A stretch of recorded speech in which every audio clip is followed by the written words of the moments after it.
What if the plate beneath your dinner was worth more than the meat resting on top of it? Hold on to that question, because tonight it's going to change the way you see everything. You push open the tavern door somewhere in England, around the year 1340, and the cold rain follows you in like it isn't finished with you yet. The room swallows you whole. It's dark except for the low glow of the hearth, and the smoke hanging in the air is thick enough to sting your eyes and settle into the back of your throat. Wet wool steams beside the fire. Mud clings to a dozen boots near the door. Somewhere behind you, a stranger coughs the deep, rattling cough of a hard winter. Then the tavern keeper drops something heavy in front of you. Not a plate, bread. A thick, square slab of dark muslin bread, baked yesterday on purpose, so it won't collapse under hot stew, dense and hard at the edges, grey-brown, still flecked with bits of bran. This is your plate, this is your bowl. This is part of your meal, and before the night is over, someone else may very well eat it after you. Now, forget everything Hollywood ever sold you, the roasting boars, the greasy fists tearing apart whole chickens, the goblets overflowing with wine. Almost no one alive in this world would ever see a night like that. The real medieval table was quieter, harder, and far more clever than the legend. And here's the strange part. Before this single candle burns down, this smoky little room is going to keep you alive in 4 different ways, and the last one has nothing to do with food at all. Because that pot over the fire hasn't been emptied in days, and the meat inside it may have been dead for months. Follow that smell to its source, and you find the true heart of the tavern, the pot itself, hanging from an iron hook blackened by years of smoke, swaying just slightly above the flames. Look inside, and it barely resembles anything you'd call soup today. It's thick, dense, somewhere between stew and paste, steam rising off it in slow ribbons, while bubbles push up through layers of peas and onions and melted animal fat. This is pottage, and for most of medieval England, this wasn't one meal among many. This was the meal, morning and night, season after season. And here's what makes it strange to modern ears. That pot is almost never emptied. As the liquid cooks down, more water goes in. Each morning, whatever the household has gets thrown on top. A handful of turnips, a few dried peas, the green tops of leeks. The old ingredients keep breaking down beneath the surface, while the new ones soften into them. So the turnip you taste tonight might dissolve into the broth a stranger drinks 3 days from now. To us, that sounds careless. It was the opposite. Fuel was expensive, and lighting a fire from scratch took real labor. So cooking once and keeping that heat alive was smarter than starting over every single day. The pot didn't just hold dinner.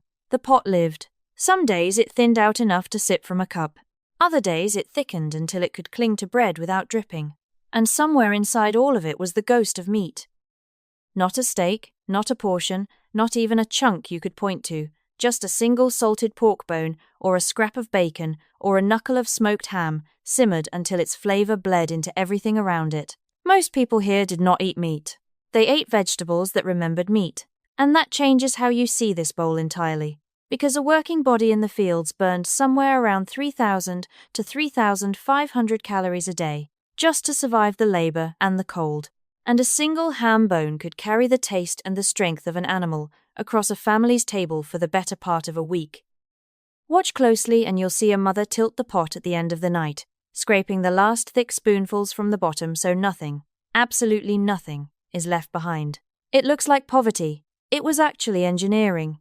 And it raises the obvious question, the one that pork bone can't answer on its own. How does a piece of meat survive long enough to flavor a pot in the dead of winter, when the animal it came from may have been killed 6 months ago? The answer is that in this world, nothing was killed in winter that could be killed in autumn. As the cold came on and the feed ran short, most animals were slaughtered in late fall, and the moment they died, a race began. A race to lock their flesh away from time itself, before it could rot. Salt was the weapon of choice. Whole cuts of pork vanished under coarse layers of it, packed into barrels until the meat was more mineral than muscle. Strips of beef were hung over slow fires and smoked until they turned hard and dark. Fish were laid out in the coastal wind and dried stiff, then stacked by the thousands into wooden casks. Fresh meat was a candle flame, bright and gone in an instant. Preserved meat was the fire that lasted all winter. But preservation came at a price you could taste. That salted pork was so aggressive, it often had to soak overnight just to become edible, and even then it fought back, which is exactly why one small piece could season an entire pot. These cooks weren't fighting the saltiness. They were building whole meals around it. And no preserved food ruled the medieval year quite like herring. Barrels of it traveled inland from the North Sea in numbers almost impossible to picture. Cheap, sturdy, packed with protein, and perfectly suited to a world that spent a huge share of its calendar forbidden from eating meat at all. Because this was a Christian society, and the church didn't ask for the occasional sacrifice, it demanded it on a schedule. Every Friday, the whole of Lent, and a long list of holy days scattered across the year, somewhere close to 130 or 150 days annually, nearly a third of your life, meat was simply off the table. And into that gap swam the herring, again and again and again. You can almost feel the exhaustion of it. Imagine sitting down to that same silver fish for the 40th night in a row. The salt, the smell, the sameness. And medieval writers didn't hide their misery, complaining openly about a life measured out in endless fish. And yet it worked. Herring survived the journey, survived the storage, survived the winter, and most importantly, it survived the hunger that would have killed people without it. This entire world wasn't built around feasting. It was built around holding famine off for one more season at a time.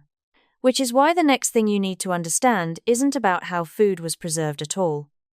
It's about status, because in this room, your rank could be read before you ever opened your mouth, written plainly in the loaf of bread sitting in front of you.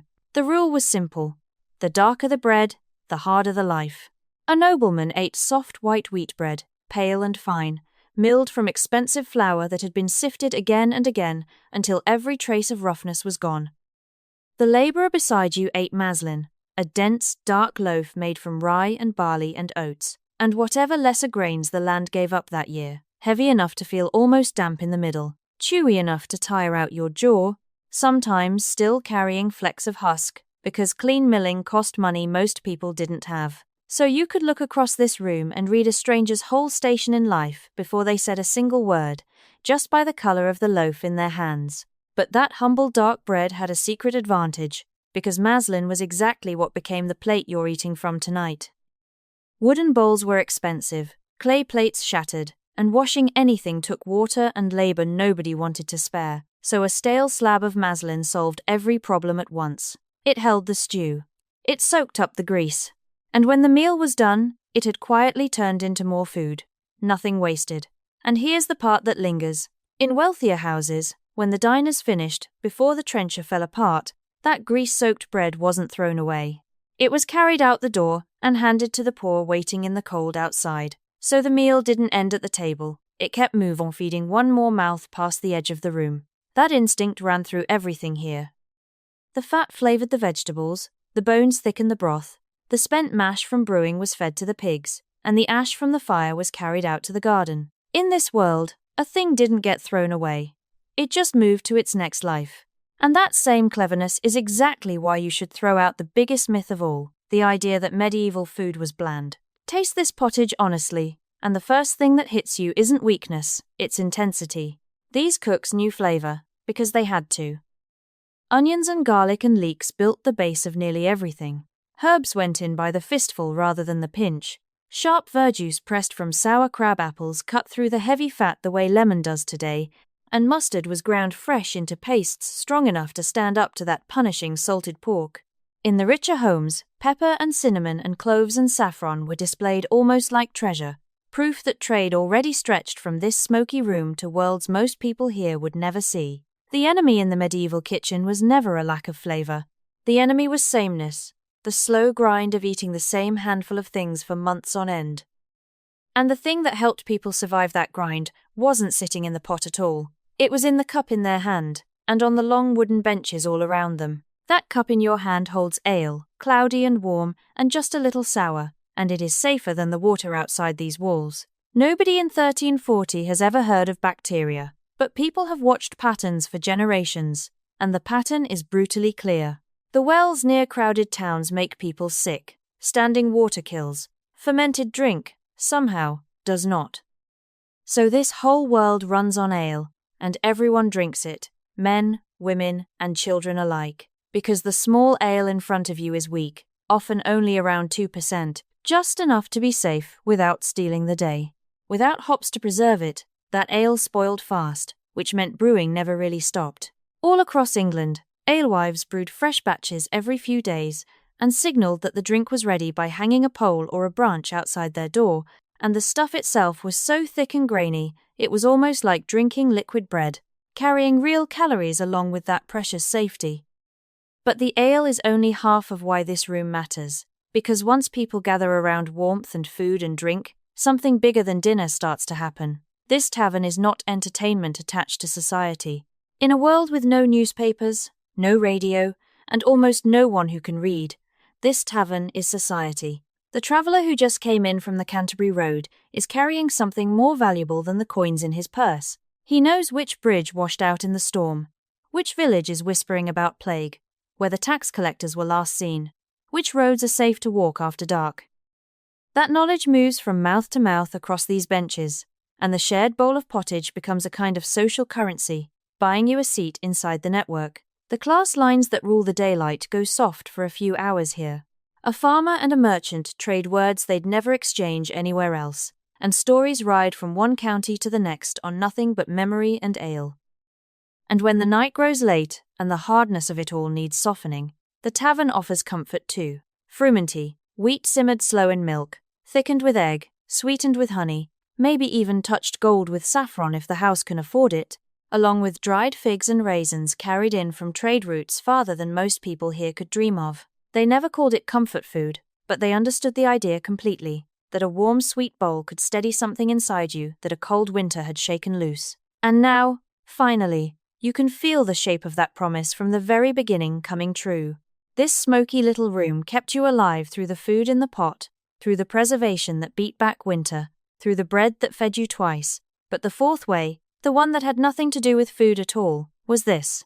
You were not alone in the dark. In a world built to waste nothing, not a scrap of fat, not a splinter of bone, not a stale crust of bread, the deepest truth is that it wasted no one either. Every person who walked in from the cold had a place on the bench, a share of the pot, a seat inside the network that kept the whole community breathing. 700 years separate that traveller from you and me. We have electricity, refrigeration, antibiotics, highways, and clean water running out of metal pipes at the turn of a handle. The barrels are gone, the trenches are gone, the eternal, bubbling pot is gone. But the feeling never left us. The relief of stepping in out of the cold, the quiet comfort of warm food, the strange and simple peace of sitting beside other people while the world outside goes dark. History feels distant right up until you find the moment that survived it whole. So picture the tavern one last time. The rain taps the roof. The smoke curls up into the black beams overhead, and an exhausted stranger pushes through the door with soaked boots and aching hands, and without a word, someone by the fire slides a bowl toward him. It's only peas and onions and turnips and the faint shadow of bacon, but it's hot, and for one quiet moment, that is more than enough. Because in the end, the fastest way to understand ourselves may be to sit down beside the fire of someone long gone. If this journey stayed with you, subscribe and join us again, and we'll open the door on another world that history left behind.